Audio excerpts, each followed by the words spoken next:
Welcome back to the channel, everybody, for episode 2 of the Rench Motorcycle Podcast. My name is Mike, and thanks for returning. If you watched the first one, won't be many of you because I don't have a heck of a lot of views on that, but you know what? I'm growing the channel. I'm starting from scratch, so that's how it goes. On to the main subject. So we'll do quick channel updates. Right now, the contractor's working on the old basement. If you watch the shorts that I started posting up, you'll notice one of the shorts I talk about the basement work and the reason why I've been putting out a lot of content in relationship to motorcycles, because my garage is full of the crap that was in the basement from the flood we had going on almost 5 months ago. The contractors are almost done. I think they got another week, possibly maybe just under 2 weeks left to finish it up, and then Melly and I can start moving all our crap from the garage, organize it, clean it up, throw out stuff, donate stuff. You accumulate a lot of garbage over the years, and move the stuff that needs to be in the basement in there, and I'll get my garage back. I'll be able to work on Barney. I'll be able to work on the other motorcycles and create more motorcycle related content and doing stuff that Melly and I want to do versus me sitting around the house listening to saws and hammers and stuff like that while they're working on the basement downstairs. The Discord server that's up for the 3D motor prints, I will make sure that I put links to that in the video description of this video podcast. So if y'all want to, if you're a Discord user, and it's not necessarily just for video games, there are other things that are on there. I think it was originally designed for communications and sharing and stuff, a different type of social media platform that's more related to video game content, but people use it for all kinds of things. I plan on doing some collaboration and sharing and just a place for people to interact between me and other people that want to get into 3D printing for motorcycle related stuff.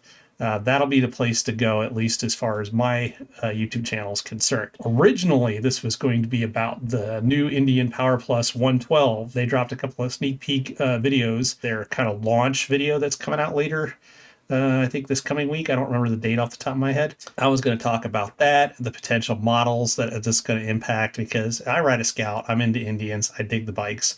And I thought that was going to be a cool topic to talk about. But after talking with my buddy Steve this morning, he's into 3D printing. He kind of got me into this and got me thinking about doing 3D printing as a type of fabrication. Steve was telling me this morning, Bambu Labs made a terms of service update and a mandatory firmware update on their 3D printers. So what we're going to talk about, instead of cool Indian related new 2025 models coming out, we're going to be talking about 3D printing again. I want to integrate motorcycling and my tinkering that I like to do with 3D printing, but I want to do 3D printing as a fabrication thing versus making toys and crap. It's not that there's anything wrong with making little figures and stuff, especially if you're a younger person, but I'm 52. I don't really play board games or do cosplay or any of that crazy stuff.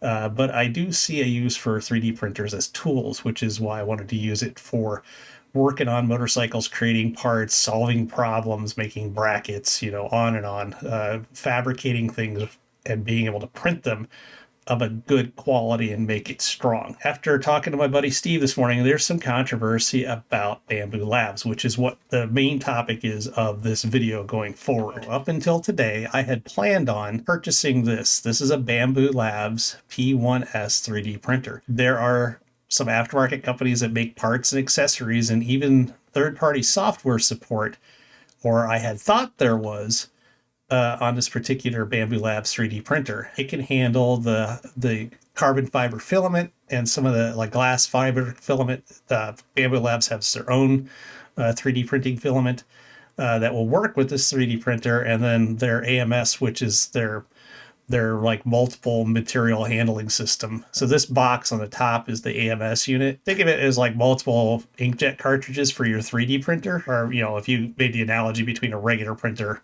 and a 3D printer, these would be your multicolor inkjet cartridges. But you can also have let's say 2 of these spools would be the same material. So if you're printing something big and your one spool runs out, it would just simply switch to the next spool and keep on going without having to stop your printing and change things out.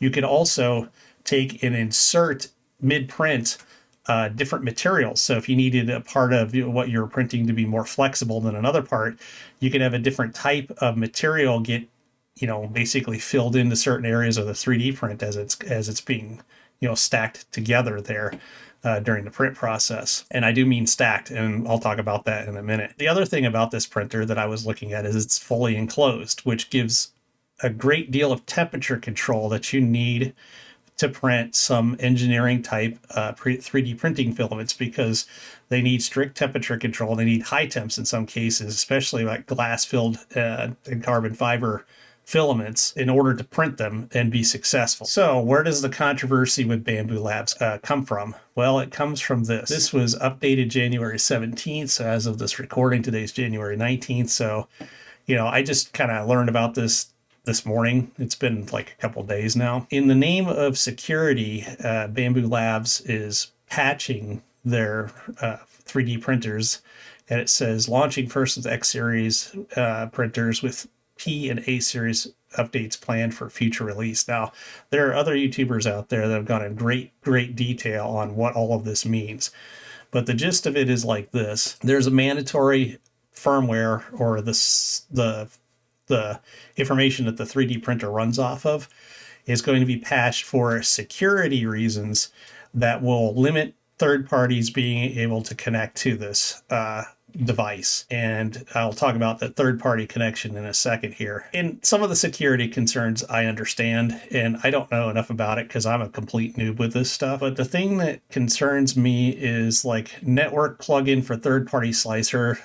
So real quick, without going down the rabbit hole of explaining how all of this stuff works, because again, I'm a noob at this. I'm completely learning this from scratch. To 3D print, you need a couple of things. The first thing you're going to need is a 3D file, which is like your shape, your object, what it is you want to make.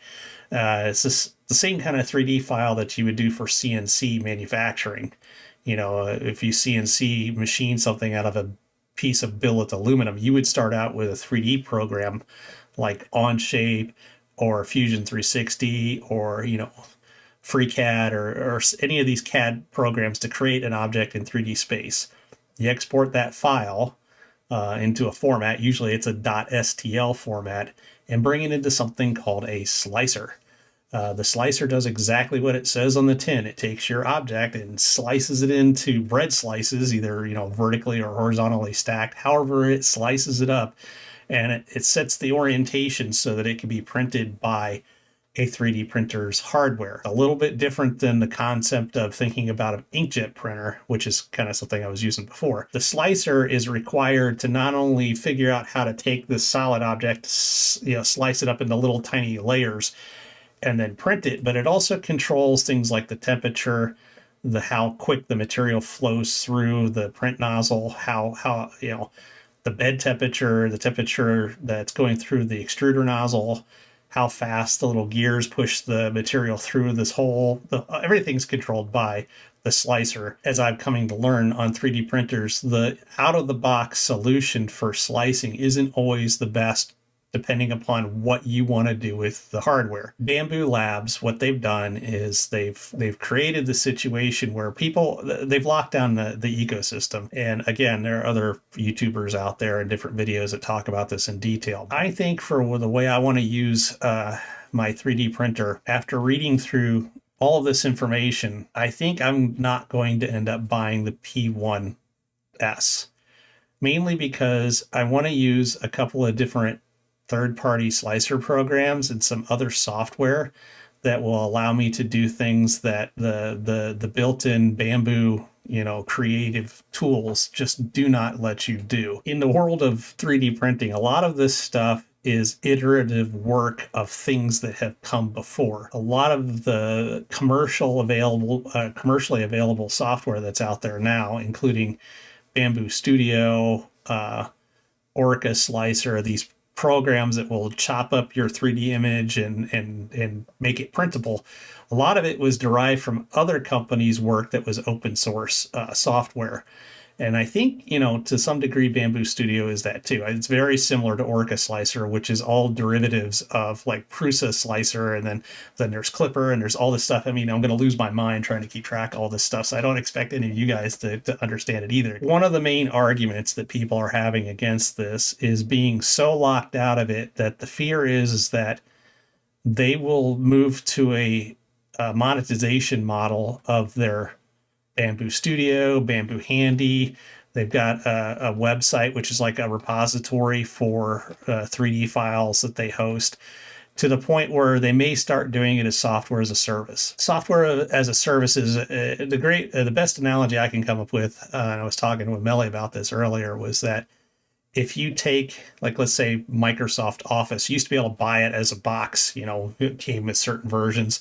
You'd buy Office and whatever version of it you needed. You bought the software, installed it on your computer, and you used like Word, PowerPoint, all that kind of thing as a standalone program. You didn't have to be connected to the internet because it didn't require this service agreement thing. There was an end user license agreement, you know, the EULA, but for the most part, you can use it. With software as a service, you have to be connected to the cloud. You don't own the software. You basically lease the time for a monthly subscription fee. Other than the fact that you may be blocked from using third-party tools and software, or maybe even hardware, because the Bambu Labs printers has RFID readers on it. I mean, it does a lot of advanced stuff, which was one of the reasons I was looking at it. The fact that like you may be shoehorned into Bambu's ecosystem and then be sold into something that's like software as a service, where I have to pay a subscription fee to be able to utilize hardware I just bought, it makes me kind of not want to do it. There are other options. There are so many 3D printers that are out there. It is nuts. I've been agonizing over making this decision because it's a big investment to buy this and then get into it, but I don't want to make running the 3D printer a hobby. The fabrication part of it is what I want to do. I don't want to spend a bunch of time babysitting the hardware. I just want it to work. So there is an argument for a closed ecosystem there. But then again, if it doesn't do what you need it to do, you need to have the flexibility. There are guys that run print farms that use Bambu Labs printers now that have dozens of them, you know, maybe even 100 plus, where they use third-party programs like, you know, Prusa or Orca to be able to run a print farm, that they're going to be severely limited in what they can do with the hardware that they own because of this change. Hopefully it's not true. I'm really sick of software as a service. You know, Office 365 is a great example of that. There are some benefits to it, but some of the downsides is, you know, I really don't want something else I got to pay another subscription to. And it's not really because of security concerns. Like one of the claimed issues that I read about is that, you know, because it's web enabled, you can have people remotely accessing your camera or remotely accessing your 3D printer and possibly printing off stuff without your knowledge or control. Well, you know, what about the computer that's hosting the slicer? You know, unless you take an SD card and carry it over to the printer through what's called SneakerNet, right? Using your sneakers to move the data around. That risk exists with the PC itself or the Mac or whatever you're using to control the software, including your cell phone. So I'm not sure if I'd buy the whole security thing on there, but again, I'm a noob. What the hell do I know? But I know that there are slightly cheaper alternatives, and I think I've made up my mind. I was down to looking at FlashForge or a Creality printer, and I'm going to go with the Creality. So in the future, you will see me getting the Creality K1C. I mean, it's literally suited for carbon fiber. It says it right in the name, right? It seems to be a very good solution for what I want to use it for, which is going to be kind of the second part of this video podcast here. Creality also has their own Creality Cloud. They have apps and stuff, but they still leave their stuff open for third parties. And I think that's good because it drives innovation, it drives development so that you can expand the capabilities of the hardware that you paid good money for. And why Bambu wants to lock their stuff down, I don't get it. But you know what? I'm not going to get it because I ain't going to buy it. I'm going to end up buying one of these. Got some good combo deals. The only downside to this guy here, when I look at the Creality store, is if I click on the buy now, it should take me to where the deals are. There is no multi-material handling system thing where you can have multiple different types of 3D filament or different types of or different colors of your 3D filament. They do have combo deals right now where you can get like this one is probably one I'm going to go with, which comes with some extra nozzles, a dryer, because 3D filaments are hygroscopic. They'll absorb moisture, and it impacts the quality and the strength of 3D prints. So you kind of have to dry them out. Also, a couple of spools, all for the price of $623.57, which is actually cheaper than what I was planning on spending on the Bambu Labs. You know, that's like your introductory price. You're going to be spending more over the long term anyhow for all kinds of other stuff. Creality does make a like a color changer, multi-material kind of system. Creality has a CFS. Currently, it doesn't support the K1C. But according to all of their forum posts and their support posts, they are working on this to be retroactive to the Ender series and some of their other printers to include the K1C. So I think going into Creality as my ecosystem, I mean, it's really designed for the K2 Plus, but they're a bit spendy, and they're also unobtainium right now. They're kind of out of stock everywhere. The spendy part, the money is my main concern, because I don't have piles of it, and I'm not gonna have piles of it for a while because my monetization of my YouTube channel is currently zero, zilch, nothing, nada. Anyhow, you can kind of see here they've got it set up with 4 of these modules, so you can do up to 16 colors. But you know, for my use, I'm not going to do multicolors because I'm not printing that kind of stuff, but I could use one for multiple different types of materials, or having extra of the same material so that I don't have to stop mid-print, change spool out. So this will be a future upgrade, and I don't need it right away to do what I want to do, which is going to be learn how to use it. The edge that I think that Bambu Labs had is not necessarily there. And again, I can use Clipper, I can use Prusa Slicer, I can use Orca Slicer. There are other things that I can use with Creality's products, and they still have the ability to use their own software. You know, if you want to go to the Creality Cloud, you want to use their different, they've got apps for iPhone and Android and all of that kind of stuff. It's just not super duper locked down. So maybe Bambu changes their idea after all the controversy comes out, and there's a lot of videos, a lot of people, and I guess I'm piling on too, but I don't know anything about this stuff, so I have to take my advice of what I learned from other people. Both of my friends that are into 3D printing have used Creality printers before, so I at least have people to ask directly, not just people online. I'm still futzing around with some CAD software. I think I'm probably going to end up using Onshape for that, again, for collaboration purposes.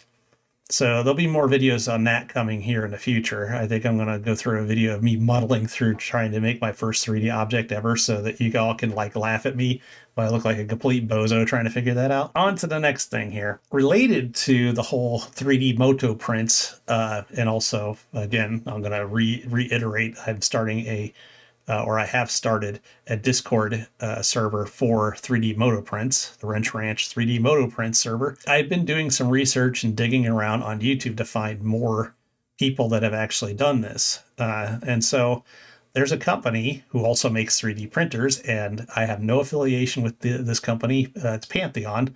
I believe they're out of Vancouver, but they have done some 3D Moto prints. They've designed and printed using advanced filaments.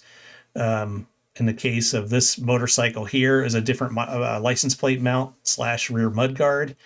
They've got an auxiliary airbox, which is like just a different airbox lid with a filter integrated into it to allow more air into the airbox for the motorcycle to make maybe a little bit more power.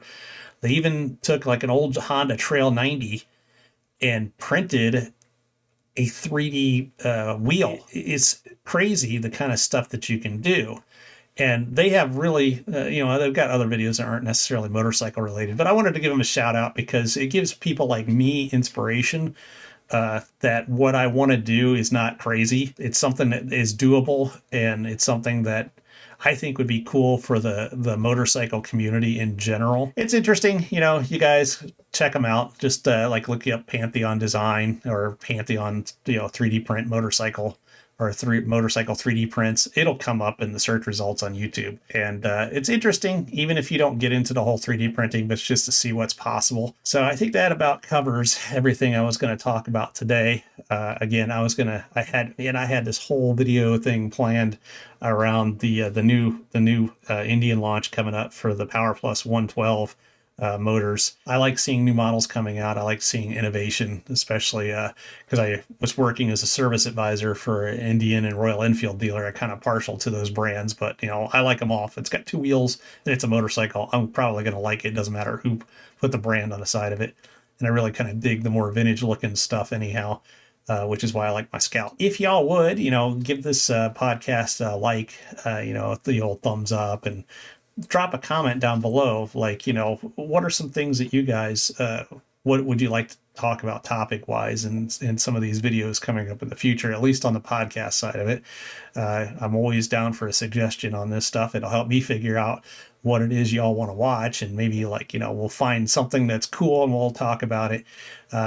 I'm going to try and figure out how to do some live streaming. Maybe we do some live streaming in the future where, you know, I can take questions and we can discuss stuff in real time. I think that's kind of cool. Trying to polish this turd up a little bit better so that, you know, I've got some better content out there. And, you know, hopefully in the near future, it's not that my guitars and stuff aren't cool. It'd be kind of nice to get back out in the garage because that's where I like to be. It's my fortress of solitude. Not made out of crystal. It's made out of OSB. You know, I'm not Superman, but it's still a cool place to hang out. I've got all the cool stuff out there. I got a fridge, I got a microwave, I got my welders and my tools, and Melly comes out and hangs out, and, you know, we'll have a beer and hang out in the garage and think about what we want to do when the weather turns nice, because in Michigan, you got a lot of time to think about what you want to do when the riding season comes back. Appreciate everybody watching, and hopefully you didn't find it too boring. It was almost kind of a rant, but again, I'm still figuring this out, so hopefully you found it entertaining, and you guys will hang out with me for the next episode. Till then, everybody ride safe. Talk to y'all later.